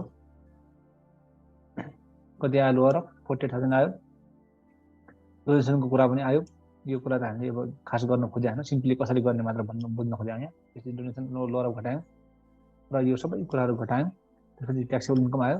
अब यसमा 1% चाहिँ जुन लाग्यो नि यो 2500 हो यो कुराको चाहिँ यहाँ गर्न खोजेको 1% ट्याक्स लाग्यो फ्युल ट्याक्स घटायौँ फरेन ट्याक्स घटायौँ मेडिकल ट्याक्स क्रेडिट अलग घटायौँ ठिक छ यसमा हामीलाई खासै मतलब विषय पनि भएन एडभान्स ट्याक्स पेड पनि घटायौँ र ट्याक्स कति पे गर्नुपर्छ त यति पे गर्नुपर्ने भयो मन्थली डिडक्सन कति हुने भयो त यो निकाल्छ पहिला अनि मन्थली डिडक्सन डिभाइड बाई 12 गर्छ 146,000 चाहिँ घटाउँदै उसको स्यालेरीबाट घटाउँदै उसलाई दिन्छ हरेक महिना भन्ने कुरा हो समरी रिटायरमेन्ट पेमेन्टको कुरा अरू विथहोल्डिङ ट्याक्स दिएरनको कुरा समरीको के छ गराइएको छ यहाँ 881 को 1 त्यो कुराहरू रिटायरमेन्ट पेमेन्ट चाहिँ एकुमुलेटेड रिटायरमेन्ट पेमेन्टको कुरा गर्दाखेरि टिल 58 चैत्र 18 एक्जेम्ट हुन्छ त्योभन्दा अगाडिसम्म त्यसम्म त्यति डेटसम्म चाहिँ के चाहिँ medical cost 1,80,000 if service is in service service छ भने चाहिँ मेडिकल कस्टको कुरा छ भने चाहिँ जुन हामीले कुरा चाहिँ इम्प्लोइमेन्ट पनि पढिसकेका थियौँ 1 लाख मेडिकल कस्टको कुरा चाहिँ एजेन्ट हुन्छ भने एज अन चैत्र यतिसम्म चाहिँ इभेन्ट हुन्छ भन्ने कुरा त्योभन्दा बाहेकको पनि पाइरहेछ भने चाहिँ त्यो त फेरि हाम्रो ट्याक्सेबल हुन्छ भन्ने कुरा हामी इम्प्लोइमेन्टमा पढि नै सकेका छौँ त्यो कुरा नै हो र आफ्टर यो छ भने चाहिँ ट्याक्सेबल हुन्छ फाइनल विथहोल्डिङ ट्याक्स हुन्छ त्यसमा चाहिँ फाइनल विथहोल्डिङ ट्याक्स लाग्छ र रिटायरमेन्ट पेमेन्ट कसले दिँदाखेरि चाहिँ यदि चाहिँ गभर्मेन्ट अफ नेपालले दिइरहेछ भने चाहिँ त्यो के हुन्छ डाइरेक्टली एमाउन्ट रिसिभ लेख्ने अथवा हायर अफ एमाउन्ट रिसिभबाट के घटाउने हामीले हायर अफ 5 लाख अथवा 50% अफ एमाउन्ट रिसिभ घटाउने जुन चाहिँ हायर छ त्यो चाहिँ घटाउने त्यसमा चाहिँ ट्याक्सेबल इन्कम एमाउन्ट आउँछ यदि गभर्मेन्ट अफ नेपालले दियो भने चाहिँ त्यसपछि फाइनल विथहोल्डिङ ट्याक्समा 5% काट्ने त्यो सकिन्छ त्यो कहिले चाहिँ गभर्मेन्ट अफ नेपालले दियो भनेपछि अदर देन गभर्मेन्ट अफ नेपालले दिइरहेछ भने चाहिँ कन्ट्रिब्युटरी हो भने चाहिँ जस्तै इक्जाम्पलमा प्रोभिडेन्ट फन्ड अथवा नन कन्ट्रिब्युटर हो भने चाहिँ इक्जाम्पलमा ग्रेच्युटी भिआरएसहरू चाहिँ के हुन्छ भन्ने कुरा हामीले डिस्कसन गर्छौँ अब कन्ट्रिब्युटरी हो भने चाहिँ एप्रुभ रिटायरमेन्ट फन्डको कुरा आउँछ भने चाहिँ हामीले एप्रुभ रिटायरमेन्ट फन्डको कुरा पढिसकेका छौँ अनएप्रुभ रिटायरमेन्ट फन्डको कुरा पनि पढिसकेका छौँ होइन अब एप्रुभ रिटायरमेन्ट फन्डको कुरा चाहिँ फेरि यो गभर्मेन्ट अफ नेपालले दिनु र एप्रुभ रिटायरमेन्ट फन्डले दिनु भनेको चाहिँ सेम कुरा बेसिसमा जान्छ सेम तरिकाले जान्छ तर अनएप्रुभ रिटायरमेन्ट फन्डको केसमा के हुन्छ त amount receive minus amount contributed भनेपछि त्यो जति घटाएको आउँछ त्यो चाहिँ ट्याक्सेबल एमाउन्ट हुन्छ त्यसपछि फाइनल विथहोल्डिङ ट्याक्स 5% त्यसमा राखिन्छ सकिन्छ त्यसको काम तर नन कन्ट्रिब्युटरी फन्डबाट आएको हो जस्तै ग्रेच्युटी भिआरएसबाट आएको हो उनीहरूले आएको भने चाहिँ एमाउन्ट रिसिभ जति हुन्छ त्यो नै के हुन्छ एमाउन्ट ट्याक्सेबल एमाउन्ट हुन्छ त्यसमा चाहिँ 15% लाइन्छ डाइरेक्टली फाइनल विथहोल्डिङ ट्याक्स भन्ने कुरा हो जस्तै इक्जाम्पलको लागि कुरा गर्दाखेरि मिस्टर रमेशले असोज 71 मा 5 लाख ग्रेच्युटी पायो नन कन्ट्रिब्युटरी फर्म गभर्मेन्ट नेपाल केबाट पायो गभर्मेन्ट अफ नेपालबाट नै पायो फेरि है र कन्ट्रिब्युटर होस् अथवा नन कन्ट्रिब्युटर तर गभर्मेन्टबाट नेपालबाट पाएछ भने के गर्ने हामीले कुरा गर्छौँ होइन as per record of the employer the gratuity payable for Ramesh and suppose to Ramesh supposing he retiring on the date was 3 lakh थियो उसलाई चाहिँ यति दिनुपर्ने छ खासमा तर पायो कति 5 लाख भन्छ अब डाइरेक्टली के गर्ने हामीले एक्जेम्ट कति भयो 5 लाख 3 लाख भने भयो हाम्रो he is retiring as a date exempt 3 lakh भने भयो त्यो किनकि 3 लाख चाहिँ उसले ग्रेच्युटी चाहिँ पाइरहेको थियो एज पर गभर्मेन्ट नेपालले दिइरहेको थियो as an record of the employer as यति चैत्र यतिमा एक्जाममा यति एमाउन्ट आयो ट्याक्सेबल कति हुनुपर्ने त्यसपछि अब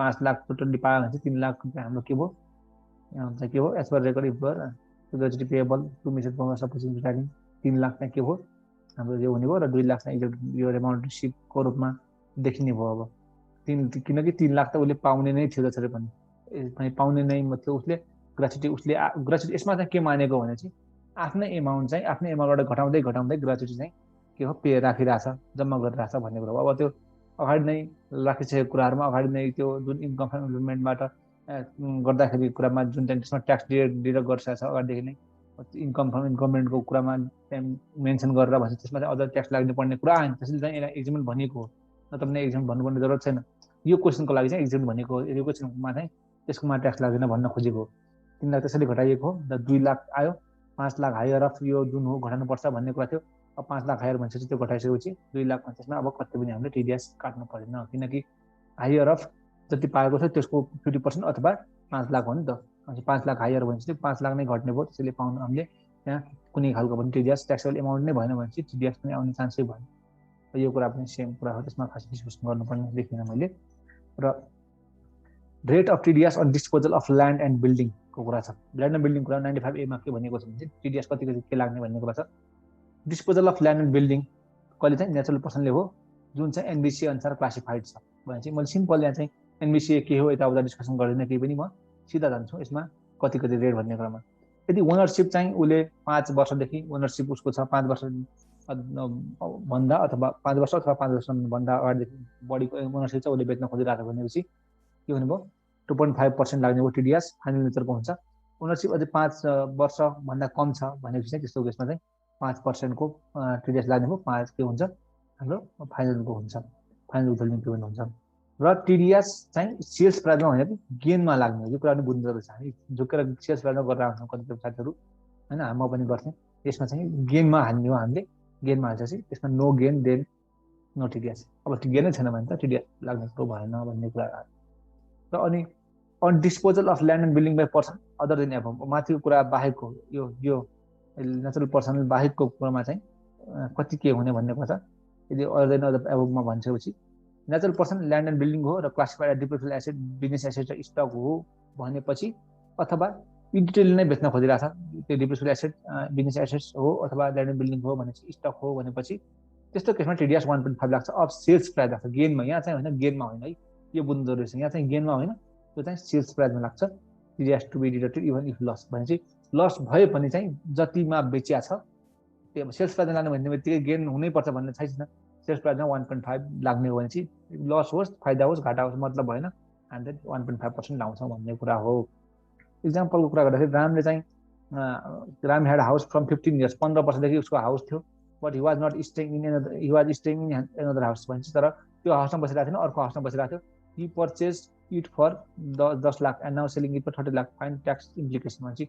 आफूले किन्दाखेरि एउटा हाउस छ रामसँग 15 वर्षदेखि उसँग हाउस छ तर ऊ त्यो हाउसमा बसेको छैन कहिले पनि अर्को हाउसमा बसिरहेछ र पहिला उसले किन्दाखेरि 10 लाखमा किने हो र अहिले बेच्दाखेरि 30 लाखमा बेच्न खोजिरहेछ भनेपछि अब हाम्रो ओनरसिप को छ मोर देन 10 इयर्स छ। यस स्टे कति गर्यो 10 वर्षभन्दा बढी गरेर चाहिँ स्टे भनेपछि छैन भनेपछि यो के भयो एनबिसी हो त्यसमा चाहिँ ट्याक्स लाग्छ। अब भनेपछि यसमा स्टे पनि गर्नुपर्छ भन्ने कन्डिसन छ नि त होइन। स्टे 10 वर्ष त्यो 10 वर्ष त 10 वर्षभन्दा बढी गरेछ भनेपछि अदर देन यिनीहरू चाहिँ एनबिसी हुन् भनेर जुन एउटा लिस्ट दिएको छ हो त्यो कन्डिसन चाहिँ फुलफिल गरेन यहाँ नबसेको कारणले गर्दाखेरि होइन। त्यसले गर्दाखेरि गेन कति भयो भाइ 20 लाख भयो 20 लाखमा अब के भयो 2.5% लाग्यो 20 लाखमा 50,000 आयो। यो कुरामा के हो त हामीले उसले नबसेको कारणले कन्डिसन फुलफिल भएन एनबिसी हुँदा त कन्डिसन फुलफिल हुनुपर्छ नि त यस्तो यस्तो हुन्छ भन्ने कुरा त्यो फुलफिल भएन। कन्डिसन फुलफिल भएको भए सरी कन्डिसन फुलफिल भयो एनबिसी नै क्लासिफाई जसरी क्लासिफाई भयो र त्यसमा चाहिँ ओनरसिप के गरियो के भयो त्यसपछि फाइनेन्सतिर भएको कारणले गर्दाखेरि ओनरसिप चाहिँ 5 वर्षभन्दा माथि भएको कारणले गर्दाखेरि 2.5% लाग्यो। अब यो कुराहरूमा चाहिँ यो बाहेकका चाहिँ एनबिसी हुन् अथवा यिनीहरू चाहिँ जसले चाहिँ यस्तो कन्डिसन दिएको छ नि एनबिसी ती कुरा अनुसार चाहिँ हाम्रो 2.5% यहाँ लाग्यो। यसरी 2.5 लगाइसकेपछि in the same example if assets or business assets stock or depreciable assets for RAM or it is owned by any by entity यदि चाहिँ सेम क्वेसनमा चाहिँ यदि चाहिँ त्यो एनबिसी नभएर बिजनेस एसेट स्टक अथवा डिप्रिसिएबल एसेट भइदिएको भए चाहिँ त्यस्तो केसमा के हुन्थ्यो त त्यस्तो केसमा चाहिँ हाम्रो टिडिएस 1.5% लाग्थ्यो जसरी हामीले भर्खरै माथि पढ्यौँ त्यो कुरा छ। अब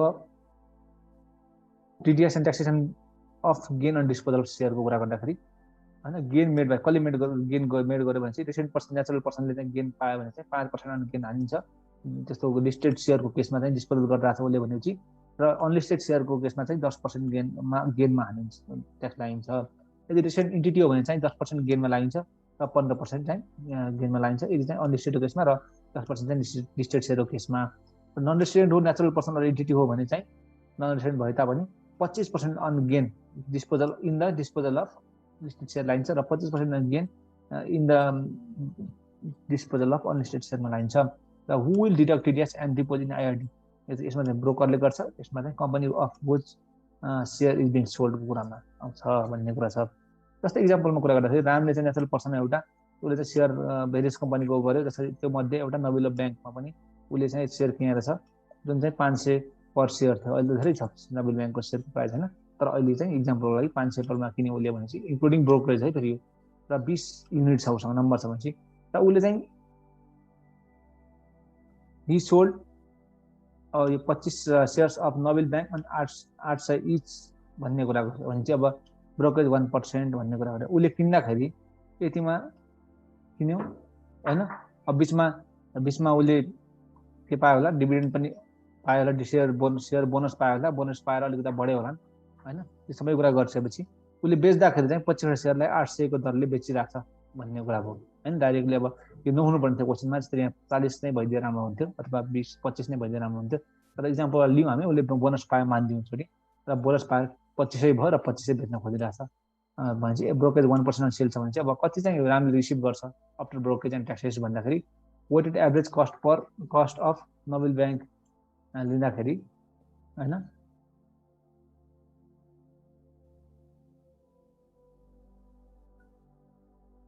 ओके, यो क्वेसन मिलेन अलिकति,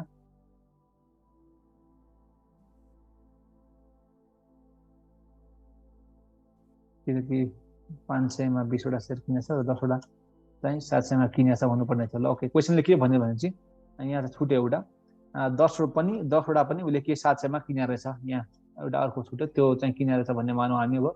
र त्यो मानिसकेपछि हामीले 20 × 500 प्लस 10 × 700 गरिसकेपछि divide by total number of shares कति भयो, 30 भयो। एभरेज एउटा प्राइस कति आयो, 567 प्राइस आयो।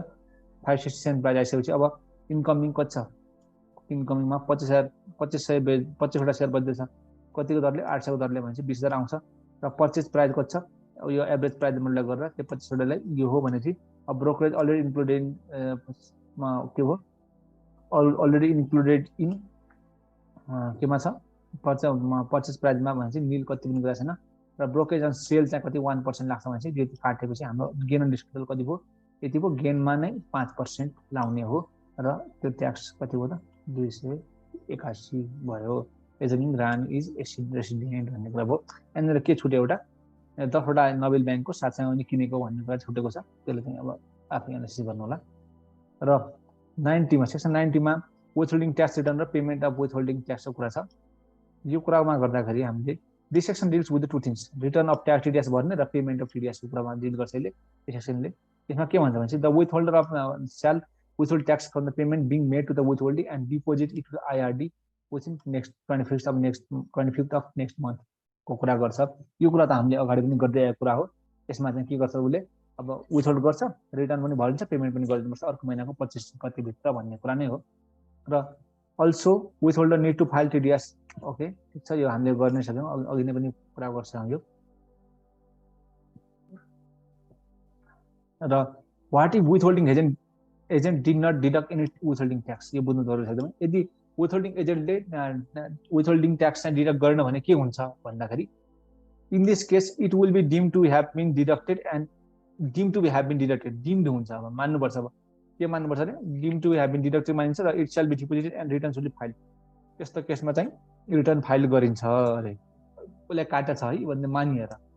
तर who is liable to deposit such deemed tax deducted tax, को चाहिँ लायबल हुन्छ त्यस्तो डिम डिडक्टेड ट्याक्स डिपोजिट गर्नलाई भन्दाखेरि withholder even if not withholder. अब उसले चाहिँ विथ होल्ड नगरे पनि के हुन्छ, विथ होल्डर नै लायबल हुन्छ पे विथिन एक्चुअल डेटमा पे गर्नलाई भन्ने कुरा हुन्छ। तर यदि एक्सपायर भयो, ड्यु डेट एक्सपायर भयो भने चाहिँ विथ होल्डर लायबल हुन्छ है। ड्यु डेट एक्सपायर भयो र तिरेन विथ होल्डरले भनेपछि त्यस्तो केसमा चाहिँ विथ होल्डर लायबल हुन्छ भन्ने कुरा हो। If withholder does not pay TDS then deemed to be deducted after due date. In such case withholder and withholdee चाहिँ both will be liable to deposit TDS jointly and separately भन्ने कुरा हो। यस्तो केसमा अघि मैले भनेको कुरा पनि एक्सपायरी डेट भइसकेपछि पनि के हुने भयो, ड्यु डेटको एक्सपायर भइसकेपछि अथवा विथ होल्डर पनि लायबल हुने भयो भन्ने कुरा भयो। र टेकमा के पनि भयो, यदि चाहिँ विथ होल्डरले चाहिँ पे गर्न भने TDS deem to be after due date, deem to be deducted after due date, in such case withholder र विथ होल्ड दुइटै सेपरेटली अथवा जोइन्टली लायबल हुन सक्छन् भन्ने कुरा यहाँ गरिएको छ। What if TDS was withheld and not deposit, यदि टिडिएस विथहोल्ड गरेको तर डिपोजिट गरेको छैन भने के हुन्छ भन्दाखेरि के हुन्छ यस्तो केसमा भन्दाखेरि in such case withholding is not liable to deposit the tax, but withholding in practical case will also not be able to take credit भन्ने कुरा हो। यो भयो है। र in case where the tax is deemed to be deducted although not deducted, withholder can recover the excess amount from withholding भन्ने कुरा छ।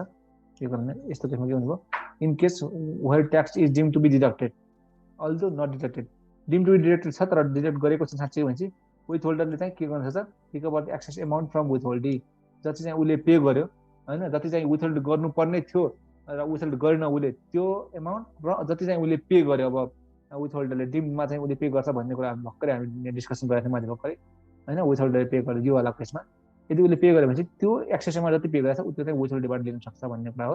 र IRD can make assessment of TDS under section 98 within 15 days notice for providing opportunity to submit proof भन्ने कुरा। प्रुफको लागि अब assessment गर्न सक्छ आइआरडीले पनि, अब त्यहाँ 15 days नोटिस अगाडि दिन्छ, आफ्नो केही छ भने चाहिँ सबमिट गर है, तिमीलाई अपर्च्युनिटी दिन्छ, तिमीलाई प्रुफ सबमिट गर किन यस्तो गरेको तिमीहरूले भन्दाखेरिको त्यो कुराको लागि चाहिँ उसले के गर्छ 15 दिन दिन्छ भन्ने कुरा छ।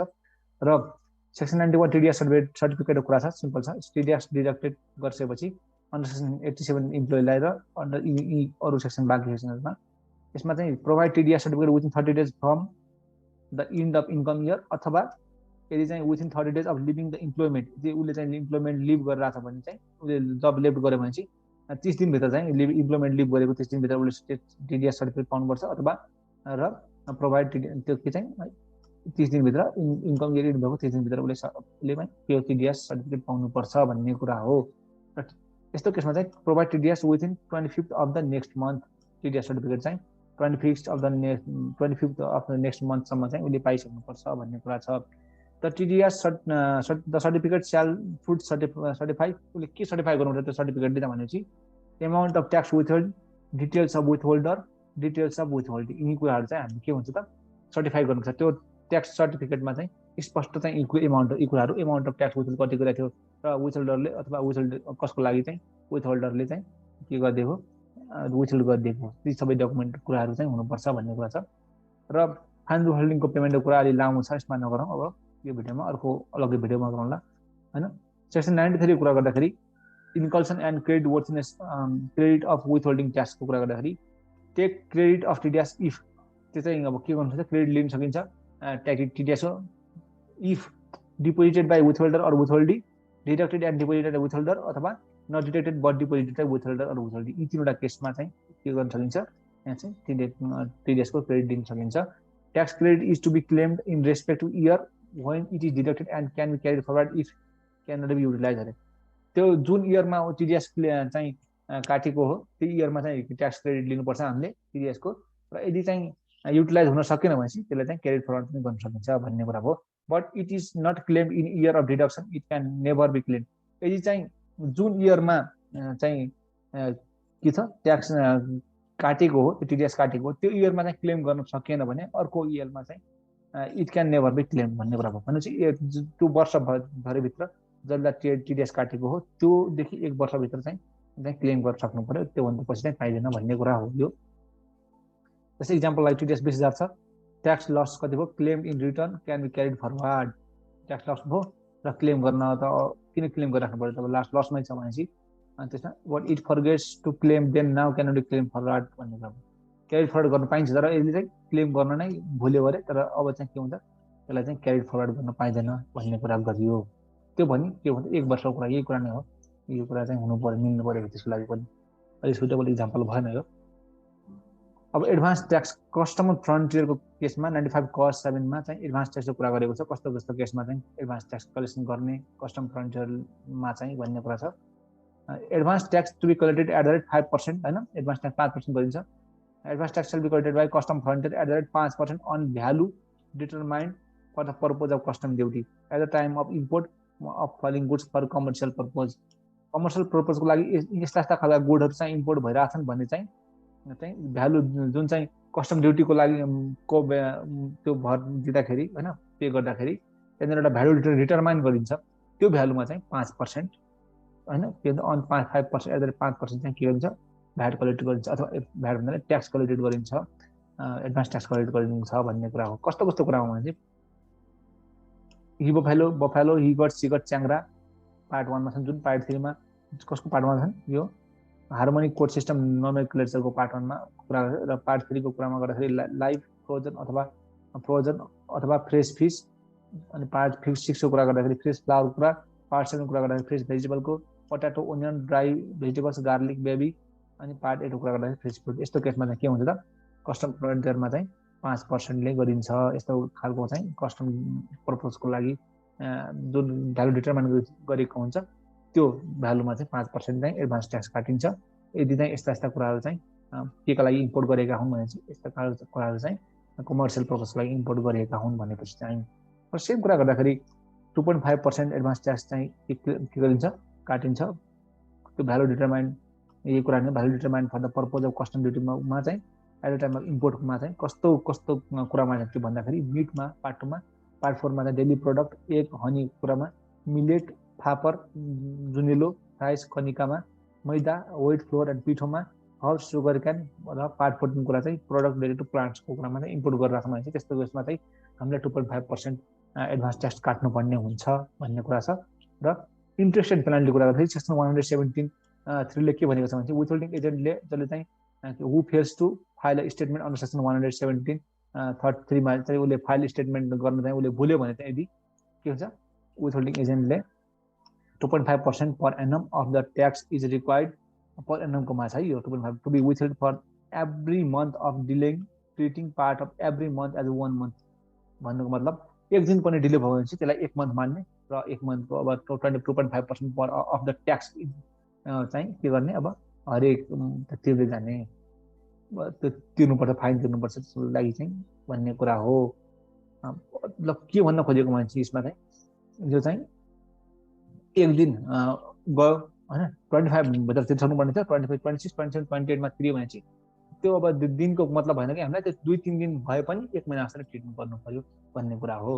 र सेक्सन 119 मा के भनेको छ भने चाहिँ इन्ट्रेस्ट लाग्ने फेदर टु पे ट्याक्समा चाहिँ कति लाग्छ 15% पर एनम लाग्छ अफ द आउटस्ट्यान्डिङ सर्टफल एमाउन्टमा लाग्छ amount for every month of delay treating part of month as a 1 month. यो सेम कुरा सर्टफल एमाउन्टमा जति चाहिँ तिर्नु पर्ने थियो त्यति तिरेन र 1 लाख तिर्नुपर्ने थियो र उसले 80,000 तिर्यो भने चाहिँ त्यो 20,000 सर्टफल छ नि हो त्यसमा चाहिँ 15% पर एनमको दरले चाहिँ जति लेट गर्दै जान्छ उसले अनि 1-2 दिन भए पनि त्यसलाई 1 महिना मान्नु पर्यो हो। त्यसरी चाहिँ हरेक त्यो पार्ट अफ मन्थलाई पनि 1 मन्थ ट्रिट गरेर हामी चाहिँ त्यसरी चाहिँ 15% पर एनम के गर्छौँ त इन्ट्रेस्ट काट्छौँ। त्यस्तो फेलर भएपछि interest for failure to pay tax भएपछि भन्ने कुरा हो यो।